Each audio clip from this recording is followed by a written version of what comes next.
We go behind the closely guarded walls of Scientology's celebrity headquarters, the place where Hollywood A-listers like John Travolta and Tom Cruise practice their controversial religion.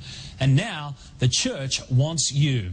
The world's leading Scientologists consider Australia a major battleground because of claims of serious abuse and criminal conduct, as well as a possible Senate inquiry.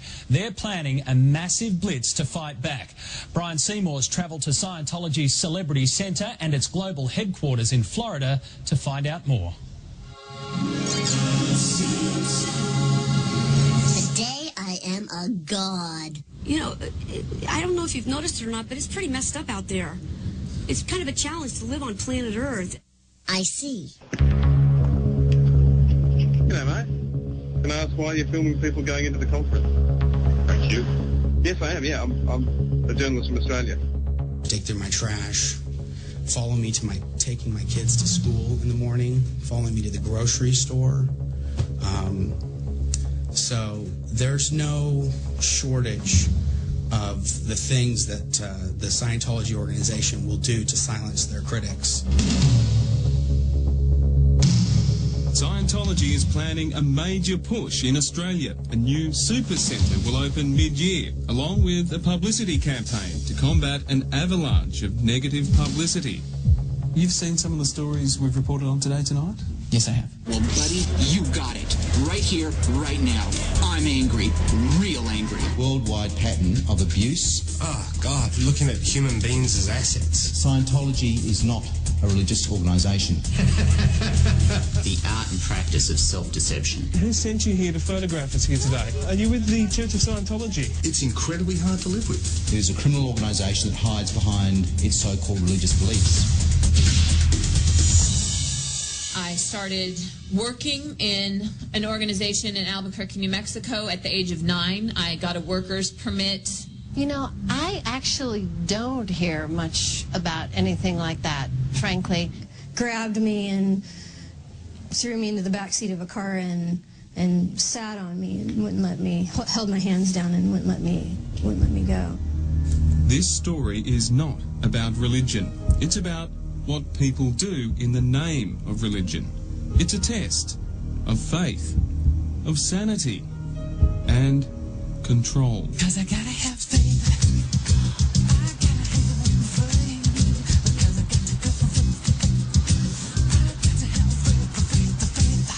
For more than 2 years, the Church of Scientology has refused to grant us an interview. When we came to Hollywood, we expected the same wall of silence to be thrown up. Then we got word. Scientology's international spokesman wanted to meet with us, show us around, and grant us an interview. You might remember him. His name is Tommy Davis. No, I'm not stopping here. You listen to me for a second. You're accusing members of my religion of engaging in brainwashing. No, Tommy, you stop! No, listen to me! You were not there at the beginning of that interview! Australians know you, Tommy, obviously from this screaming tirade that you copped from John Sweeney, sure, that he says was a result of being followed, harangued and harassed and browbeaten by you. What the hell happened there? How do you feel? Have you felt browbeaten or harassed by me? Well, no. And has that been your experience? Well, no, and people might wonder if you've purposely avoided going me to present a very calm, relaxed. This is what I'm saying. People might wonder that when they juxtapose that. You did not hear or record all of the interview with the Tommy I'm sitting in front of. Yeah. Are you a Jekyll and Hyde? No, I don't think so. What's been your experience? I haven't seen that Tommy. Okay, good. Today. I don't think you will. but that's kind of the Jekyll, isn't it? Well, that was a pretty unique situation. Almost as unique as the different versions of the truth about Scientology. But the truth is out there, somewhere. Scientology said they'd help us to report it by graciously granting us exclusive access to some of their top celebrity adherents. Yeah, I think it's important to hear from people who actually are Scientologists and are practicing their religion. Practitioner number 1 is Tommy's mum, actress Anne Archer, famous for her role in Fatal Attraction. Wow, well, you know, I've been a Scientologist for about 31 years now, and I would say it's responsible for creating a sane and happy life for me. Marisol Nichols, a favourite of fans of the hit TV show 24 and films like Vegas Vacation. I came into Scientology, still partying, doing drugs, that kind of thing. Struggling actress, not happy, very miserable, very single. I can answer that. Erica Christensen is a rising star who appeared alongside Michael Douglas in Traffic. I feel an intense sensation of being myself. And it's wonderful because the emotions that are not myself are all the ones that are not so awesome feeling, you know? What? What made you yell out that remark? I do what I feel like. And the most famous 10-year-old boy in the world who gives Scientology up to $10 million a year, Nancy Cartwright, the voice of Bart Simpson. Sounds good, sis. Just tell me what to do. Bada boom. I mean, it's like, wham, there you go.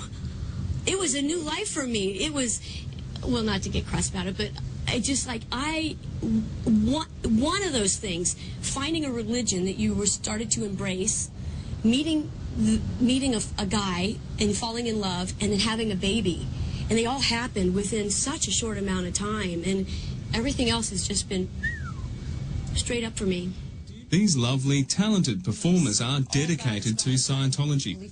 One of their key beliefs is the idea of past and future lives. Well, in Scientology, we believe that you come back. As a human? Absolutely. Has to be. Have to come back. It's not like reincarnation. It's you come back as a human being. Okay. I've done it millions and millions of times before, and I will continue to do that. I am immortal. You know, as a spiritual being, spirit never dies. I will never die. This body is getting older. As I'm sitting here in front of you, that I will continue to go on. But as far as joining the Sea Org, I'm doing my dream. Oh, well, me personally, I believe I will die and then I'll be reincarnated. I believe in reincarnation. I know there's a lot of religions on this world that do too, so that's what I believe. Could you be reincarnated as a dolphin or a fly?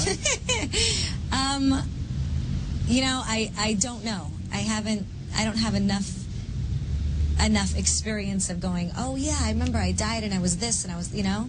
So I don't know. I just believe that when I die, I will come back and I do live forever. Confused? So was I. That's a thing that's like personal to everyone. Okay. Because, you know, what if you thought that you were Cleopatra and I thought that I was Cleopatra? Then that would be a problem. You'd be wrong. That's right. Yeah, we got a problem. We got a problem. Okay. So who are you talking to now? Well, I'm talking to Bryan. Yeah. I'm talking to you, Bryan Seymour. And what am I in your eyes? In my eyes, you're a spiritual being, and you've lived before, and you live again. So are you spiritual being, or are you talking to something else right now? Well, I'm just talking to you. Well, that's a relief. Is there a God in Scientology? There is no God in Scientology. L. Ron Hubbard is the source of everything. Why do they say there's a God? They're lying to you. Why? It's their way of pulling people in because it's all about money. Yeah, I believe in God. Describe God? Wow. Well, I would say for me, because it's a really personal question. Well, it is, and you don't have to answer it. It's we can move on if you don't want to answer it. It's entirely up to you. Yeah. It's certainly not a test. Okay. No, I don't mind answering it. I think God, to me, though, is I believe that there is a power that I am striving for. I think the best way to describe that would be to name that God, you know. And ideally, I would have to say that I am striving to be that God. Nancy Cartwright's been down under 4 times, and she's raring for another chance to raise the religion's profile here. I love Australia. With a possible Senate inquiry looming for Scientology, Australia is in their sights. Their new $20 million facility in Melbourne, called an Ideal Org, is designed to entice and inspire Aussies to reach for the stars.